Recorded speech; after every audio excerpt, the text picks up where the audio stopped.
कबाब की खुशबू शहजाद की भूख में इजाफा कर रही थी, लेकिन वो सिर्फ हसरत से लोगों कबाब खाता देख सकता था। अपनी बड़ी सी गाड़ी में बैठे सेठ फरीद प्लेट भर कर सीख कबाब और शामी कबाब गर्म रोटी से खा रहे थे। उनका बेटा शहजाद का हम उम्र होगा मलाई बूटी से लुत्फ अंदोज हो रहा था। वो अक्सर इस होटल पर आते थे। शहजाद इस होटल के बैरूनी हिस्से में वेटर की नौकरी करता था। इसका काम होटल के सामने खड़ी गाड़ियों में आए हुए लोगों से ऑर्डर लेना और उनको खाना फराहम करना था। शहजाद का दुनिया में अपने गरीब चचा के सिवा कोई ना था जिनके साथ वो रहता था।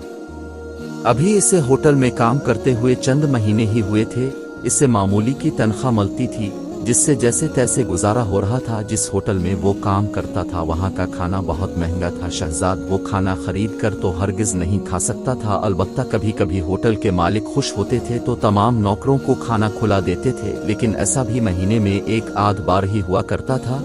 शहजाद की ख्वाहिश थी कि वो भी अमीर हो और खाना खरीद कर खाए। कोई वेटर इसको भी बड़े अदब से खाना पेश करे, इसका हुक्म माने, लेकिन इसकी ये ख्वाहिश पूरी होती नजर नहीं आ रही थी। वो एहसास कमतरी का शिकार होता जा रहा था। सेठ फरीद को हसरत से देखकर सोच रहा था कि ये कितने खुश नसीब हैं और मैं कितना बदनसीब हूँ। वो ऐसा सोच कर आदास हो जाता था। इसके चचा अक्सर कहा करते थे कि आदास ना हुआ करो, दुनिया में हर इंसान की जिंदगी मुख्तलिफ होती है। अल्लाह ही बेहतर जानता है कि इसने किस मसलहत की वजह से किस इंसान को कैसी जिंदगी अता की है। हमें हर हाल में अल्लाह का शुक्र अदा करना चाहिए। वो पूछता, लेकिन चाचा हम ही गरीब क्यों हैं?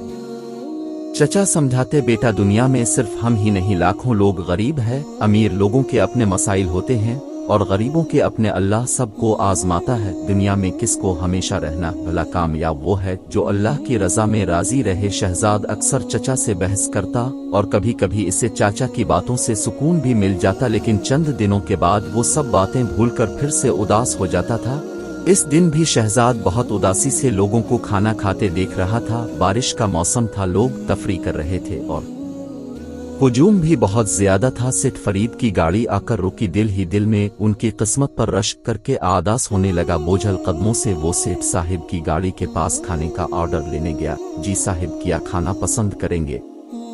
शहजाद ने पूछा। सेठ साहिब के चेहरे पर आदास सी फैल गई। बेटा आइसक्रीम ला दो। शहजाद हैरान हुआ, क्योंकि सेठ फरीद जब भी आते थे कुछ न कुछ जरूर खाते थे। आज ऐसा पहली बार हुआ था कि वो सिर्फ आइसक्रीम की फरमाइश कर रहे थे। इसी दौरान होटल के मालिक, जो कि सेठ फरीद के दोस्त थे, वो भी वहां पहुंच गए और कहा, फरीद साहिब आज सिर्फ आइसक्रीम से पेट भरेंगे क्या? सेठ फरीद की आदास में मजीद इजाफा हो गया और गोया हुए, बस बहुत खा पी लिया, अब तो हम सिर्फ आइसक्रीम ही खा सकते हैं। वो क्यों? खैरियत? कमर साहिब ने हैरत से पूछा। कियाबत? कमर साहिब ने हैरत से पूछा। कियाबत? कमर साहिब, मुझे गिले का कैंसर है। फी अलहाल में आइसक्रीम के अलावा कुछ नहीं खा सकता। डॉक्टर ने सख्ती से मना किया। सेठ फरीद आहिस्ता आहिस्ता बोल रहे थे, शायद उनके गिले में दर्द हो रहा था। शहजाद ने आंखें फाड़कर हैरत से सेठ फरीद की बात सुनी और आइसक्रीम लेने चल पड़ा। सेठ फरीद अपना हाल बयान कर रहे थे और शहजाद के जहन में चचा की बातें गूंज रही थी कि अल्लाह सबको आजमाता है। शहजाद के पास दुनिया की सबसे बड़ी दौलत सेहत थी। अचानक इसे लगा कि वो सेठ फरीद से भी ज्यादा अमीर हो गया है।